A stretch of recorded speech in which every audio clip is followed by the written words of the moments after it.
بسم اللہ الرحمن الرحیم۔ میرا نام ہے ڈاکٹر مظہر وارث۔ امید کرتا ہوں آپ سب لوگ خیریت سے ہوں گے۔ اللہ تعالیٰ آپ تمام لوگوں کی زندگیوں میں برکتیں اور آسانیاں عطا فرمائے۔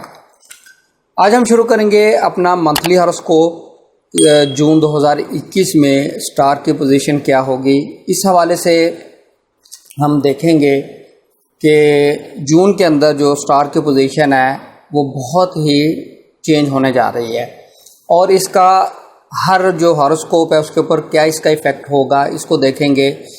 سب سے پہلے اگر ہم دیکھیں تو ہم ڈسکس کر لیتے ہیں جو سٹار کی پوزیشن ہے جون کے اندر وہ کیا ہوگی۔ پلانٹ شمس جو ہے یہ برج سرطان کے اندر 21 جون کو یہ داخل ہوگا، اور قمر برج ثور کے اندر 6 جون سے لے کر 8 جون تک رہے گا، اور اسی طریقے سے جو شرف قمر کا ٹائم ہے وہ 6 جون کو ہوگا 13:38 سے لے کر 16:58 تک یہ رہے گا۔ اور قمر در عقرب ایک ایسی پوزیشن جس کے اندر کوئی بھی اچھا کام کرنا یا اس کی بنیاد رکھنا یہ بہتر شمار نہیں کیا گیا علم نجوم کے پرسپیکٹو میں۔ تو یہ قمر در عقرب 20 جون کو اس کا آغاز ہوگا 16:38 پر، اور یہ 22 جون کو اختتام ہوگا 18:38 پہ۔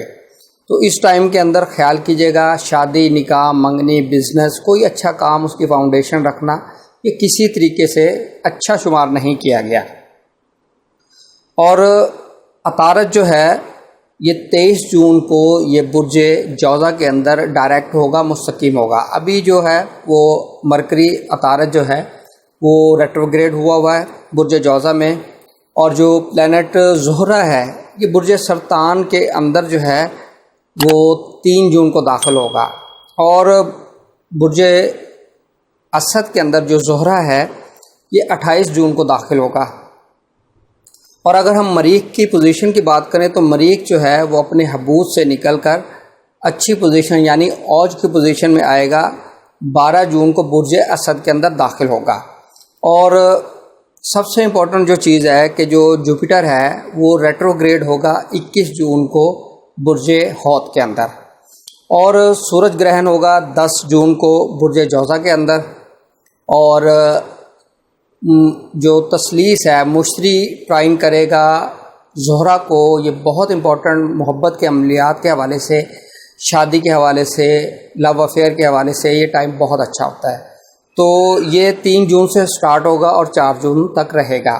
تو جون کے جو سٹارز ہیں اس کی پوزیشن جو ہے اس ماہ کے اندر یہ نظر آتی ہے۔ اب ہم شروع کرتے ہیں اپنا پہلا برج جسے برج حمل کہا جاتا ہے، انگلش میں سے ایریز کہتے ہیں۔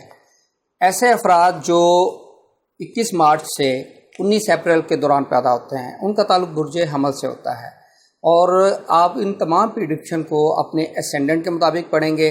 اگر آپ کو اپنا اسینڈنٹ معلوم نہیں تو پھر اس کو اپنے سن سائن سے پڑھیں گے، پھر یہ پریڈکشن آپ کے اوپر اپلیکیبل ہوں گے۔ اور اگر ان کا رولنگ پلانٹ دیکھیں تو رولنگ پلانٹ ان کا مارس، جسے اردو میں مریخ کہا جاتا ہے۔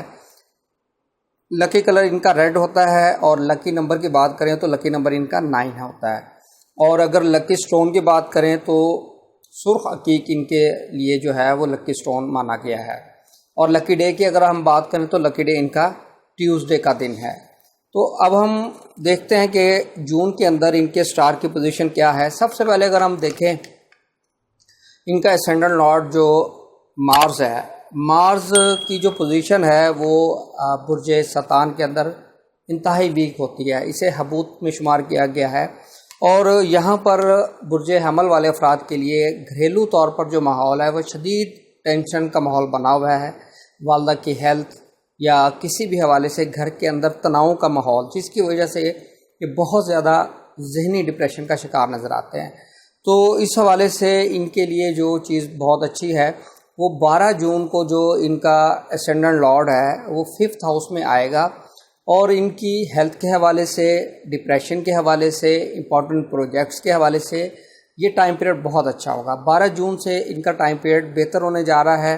جو گھر کے اندر کشیدگی، ڈپریشن اور اس طرح کا ماحول تناؤ والا یہ ٹھیک ہونے جا رہا ہے، اور اپنا 12 جون کے بعد یہ اپنے امپورٹنٹ ٹاسک کر سکتے ہیں، پروجیکٹس کر سکتے ہیں۔ ہیلتھ کے حوالے سے ان کے لیے بہت سی چیزیں بہتر ہونے جا رہی ہے. جن کی ہیلتھ کی ریکوری نہیں ہو رہی تھی ان کے لیے ہیلتھ کی ریکوری ہونے جا رہی ہے. اور اگر آپ آپریٹ کروانا چاہتے ہیں تو 12 جون کے بعد کروائیے گا. انشاءاللہ آپ کا جو آپریٹ ہے وہ کامیاب ہوگا.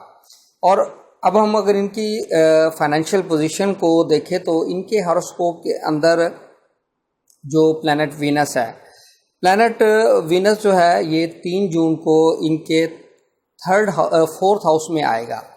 تو 4th ہاؤس کے میں آنے کی وجہ سے یہاں پر اس کی پوزیشن قدرے بہتر ہوگی.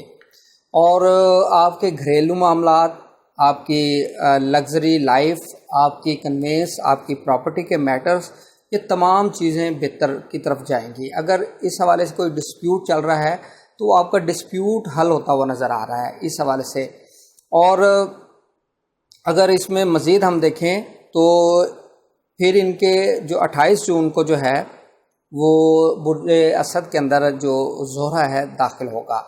یہاں پر اس کے داخل ہونے کی وجہ سے آپ کو انعامی اسکیموں میں فائدہ ہو سکتا ہے. محبوب سے تعلقات، معاملات، اس میں بہتری آتی نظر آتی ہے. اور ایجوکیشن کے حوالے سے یہ آپ کے لیے ٹائم پیریڈ اچھا رہے گا. اب اگر ہم ان کی ایجوکیشن کو فوکس کر لیں، ان کا جو 5ویں گھر کا لارڈ ہے شمس، تو وہ ان کے 4th ہاؤس میں جائے گا اور یہ 21 جون کو ان کے 4th ہاؤس میں جائے گا. تو یہاں پر اس کی پوزیشن بہتر ہے اور ایجوکیشن کے معاملات ان کے اچھے نظر آتے ہیں. اور اس کے ساتھ ہی ان کی جو محبت کے معاملات ہیں وہ بھی ٹھیک رہیں گے. لیکن مریخ ان کے 5ویں گھر میں ہونے کی وجہ سے تھوڑا سا ایگریسو ہوں گے، پوزیسو ہوں گے محبت کے معاملات میں. اس لیے آپ نے محتاط رہنا ہے، پوزیسو نہیں ہونا، ایگریسو نہیں ہونا. ادروائز آپ کے جو ریلیشن شپ ہے وہ خراب ہو سکتے ہیں، ٹوٹتے ہوئے نظر آ رہے ہیں. اب ہم بات کرتے ہیں ان کی میرج کی، نکاح کی، بزنس کی. اگر ہم میرج، نکاح، بزنس کے پوائنٹ آف ویو سے دیکھیں تو ان کا 7th لارڈ جو ہے وینس 3 جون کو ان کے 4th ہاؤس میں آئے گا. تو یہاں پر آنے کی وجہ سے ان کا رشتہ، ان کا نکاح، ان کا نسبت اور اسپیشلی والدہ کی فیملی میں یہ چیزیں ہوتی ہوئی نظر آ رہی ہیں. اور نکاح کرنا، منگنی کرنا، نسبت طے کرنا، یہ بھی ان کے لیے بہت بیسٹ رہے گا اس ٹائم پیریڈ کے اندر. اور اگر ہم مزید اس میں دیکھیں تو اس ٹائم پیریڈ کے اندر ان کی بزنس کے معاملات بھی بہت اچھے رہیں گے. بزنس کے پوائنٹ آف ویو سے بزنس سٹارٹ کرنا اور بزنس کے اندر آپ نے پارٹنرشپ کرنا، انویسٹمنٹ کرنا، یہ تمام چیزیں آپ کے لیے بہتر رہیں گی. لیکن اس میں ایک چیز کا خیال رہے کہ 20 سے 22 جون یہ قمر در عقرب کا ٹائم ہے، اسے چھوڑ دیجیے گا. اور 10 جون کا جو ٹائم پیریڈ ہے یہ اس میں گرہن ہوگا. ان ڈیٹس کو چھوڑ کر باقی آپ دوسری ڈیٹس کے اندر یہ چیزیں کر سکتے ہیں. اب ہم بات کرتے ہیں ان کی فارن میں ٹریول کی، ویزے کی، امیگریشن کی، ہائر اسٹڈیز کی. ان کے جو 9th کا جو لارڈ ہے جوپیٹر ان کے 12th ہاؤس میں ہے، پازیٹیو ہے اپنے ہی گھر میں. تو یہ 21 جون کو یہ ریٹروگریڈ ہوگا. تو 21 جون سے پہلے ویزا اپلائی کرنا، اپنا امیگریشن کا کیس سبمٹ کرنا، اور اس حوالے سے ہائر اسٹڈیز میں ایجوکیشن یا اپنا ریسرچ ورک کمپلیشن، اس کی سبمیشن، یہ تمام چیزیں آپ کے لیے بہتر رہیں گی 20 جون تک. 21 جون سے پھر چیزیں اس میں ڈیلے، اس پہ آبجیکشن، اس طرح کی سچویشن نظر آتی ہے. تو اس لیے اس چیز کو ذہن میں رکھیے گا اور 20 جون تک اپنے یہ معاملات کو آپ سارٹ آؤٹ کر لیجیے گا. اب ہم بات کرتے ہیں ان کی جاب کی. جاب کے حوالے سے اگر ہم دیکھیں تو ان کا جو 10ویں گھر کا مالک ہے سیٹرن، وہ ریٹروگریڈ ہوا ہے. تو ریٹروگریشن کی وجہ سے ان کے 11ویں گھر میں پڑا ہے اور جاب سے ریلیٹڈ کوئی نہ کوئی ایشوز پرابلم دے رہا ہے. تو 3 جون میں جیسے ہی زہرہ جو ہے ان کے 4th ہاؤس میں آئے گا اور اسپیکٹ کرے گا ان کے 10ویں گھر کو، تو یہاں پر کچھ چیزیں پازیٹیو ہوتی نظر آ رہی ہیں، چیزیں بہتری کی طرف جائیں گی. اس لیے ان چیزوں کو ذہن میں رکھیے گا. اور یہ جو پوزیشن بتائی جاتی ہے اس کا مقصد یہی ہوتا ہے کہ پازیٹیو چیزوں کو آپ زیادہ سے زیادہ یوٹیلائز کریں اور نیگیٹو چیزوں سے بچنے کی کوشش کریں۔ اب اس میں اگر ہم دیکھیں تو ان کے 3rd کا لارڈ جو ہے وہ اور 10th اور 11th کا لارڈ جو ہے یہ ریٹروگریڈ ہے، تو اس کے لیے کیا کرنا چاہیے؟ میں اس کی ریمیڈیز بہت ایزی ریمیڈیز بتا دیتا ہوں۔ مرکری یعنی عطارد کے لیے جو سبز دال ہے وہ آپ بدھ والے دن 500 گرام جس کا وزن ہو اس کو ڈونیٹ کریں ڈیلی، اس کو ویکلی۔ اور جو آپ کا سیٹرن ریٹروگریڈ ہے تو اس کے لیے سیٹرڈے والے دن بلیک کالے چنے، بلیک ماش 800 گرام کم از کم جن کا وزن ہو آپ اس کو ڈونیٹ کریں۔ انشاءاللہ اس کے نیگیٹو ایفیکٹ سے آپ بچ سکیں گے۔ مزید جو گرہن کے حوالے سے ایشوز ہوں گے اس کے لیے الگ سے ویڈیو بناؤں گا تاکہ اس پہ کمپلیٹ ڈیٹیل تمام بروج کی بتائی جا سکے، جس کی وجہ سے اس میں کیا کیا ایفیکٹس ہو سکتے ہیں۔